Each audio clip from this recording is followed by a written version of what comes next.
remember when I was just a big kid, just kicking around just in the yard here with a bottle, because we didn't have footy, so whenever we got the chance to have a kick, we'd just kick around with bottles around the camp. But looking back at it, and now realising that I've made the big league and I'm actually an AFL player now, and I have to do the right things and be a good role model to the kids. I've taken a challenge on, I guess, and can't wait for it. Yeah, it's unbelievable, isn't it? I suppose it's something that he sort of always wanted to do as well, and we just sort of help him along the way. Just been there for him, and yeah, it sort of all turned out for him. Growing, matured, becoming a leader to our younger children. Important for ceremony times. Respected. The kids look up to him now. Very proud of him. Jake Neade, he's got such a special story.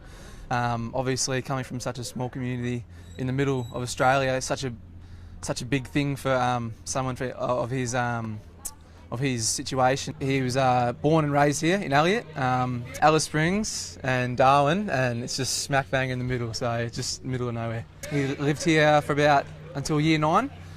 Then he started boarding in Alice Springs at one of the Clontarf colleges there. I think he was there for about 2 years, where one of his teachers or his football coach saw the potential in him, saw that he could play and that he was a really good person and a potential leader.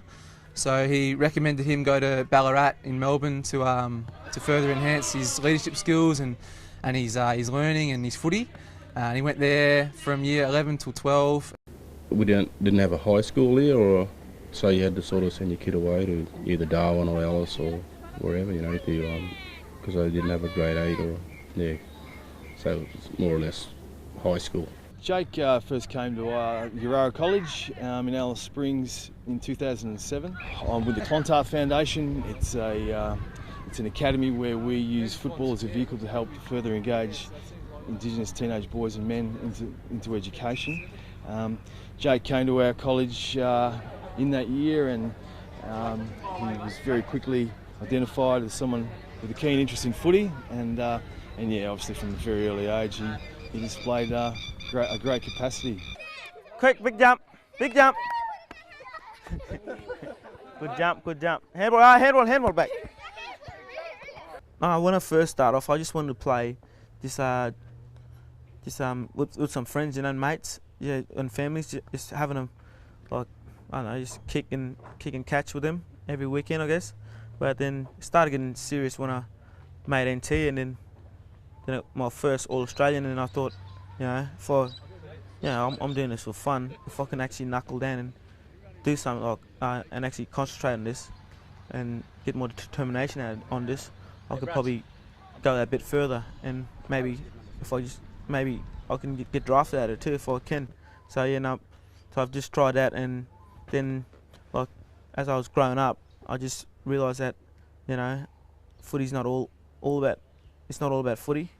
It's got more. You got to make sure you finish your school first. So I had to make that transition pretty quick and make sure I was on top of my schoolwork and stuff, which I was pretty happy with, and finished my school. Chris and Bev, they were very supportive early on. They saw our program operating at a football carnival in Tennant Creek in 2007, and Chris identified then, and he said, I want, this is something I can identify with, this is something I want Jake to be involved in, and that's why he took the step to transfer his kids from Elliot to Urara to be involved not only in the school program but in our Clontarf program, because he knew that it was good for their footy, but our program's also about building up these young men. We're a feeder school at Centralian Senior College, so he achieved the academic outcomes to be able to progress to the senior school, and I think he attended the senior school for about a year before progressing on to Ballarat. The family's been supportive all the way through, with him moving away. They're obviously rapt to see where he is now. When I first got drafted, I was just felt like I was just like on the moon, I guess. You can't walk or just in space.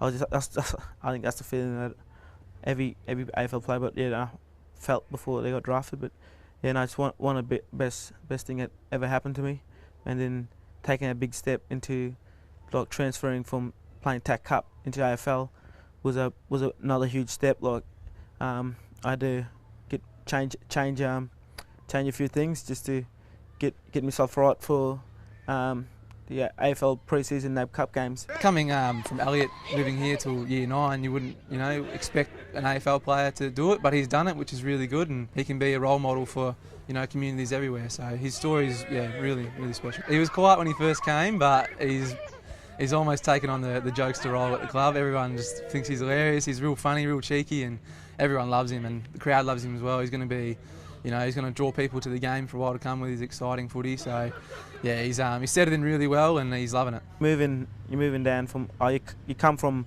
a lower version of training and stuff, and then moving to like an AFL elite training, just that another big step. Yeah, no, it just takes a lot out of you. Mainly routine was just sleep, eat, and train. That was the main routine, and yeah, no, I've pretty much done that over the pre-season, but now I'm feeling fine now. Now the training loads has decreased. It's more of a job now, I guess, playing AFL. You gotta make sure you're doing the right things by the coaches or in what role you play, I guess, and you got to play at 100% every game and each quarter, I guess, which I've tried to do every game. And I guess it's more just a job now than what it was before. Respect his elders, and always work hard. Nothing's easy in life, I suppose.